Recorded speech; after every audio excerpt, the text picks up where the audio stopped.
Champions লিগের শুরুর পর্বে বাদ যাবে রিয়াল মাদ্রিদ, এমন একটা কিছু মেনে নেওয়াই যেন বেশ কষ্টের। অথচ চলতি বছরের নতুন ধরনের চ্যাম্পিয়ন্স লিগের শুরুটা রিয়াল মাদ্রিদের জন্য এতই নড়বড়ে, এমন কিছু ভাবনায় উকি দিচ্ছিল ম্যাচের আগে।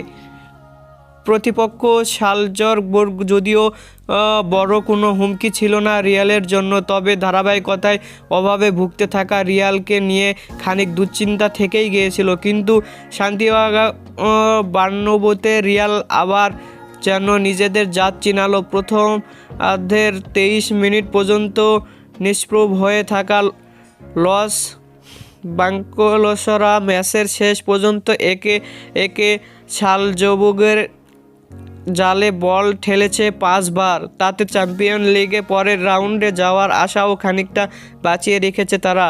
5-1 গোলের এই জয় দলটাকে গোল ব্যবধানের দিক থেকেও নিশ্চিন্ত স্বস্তি দেবে।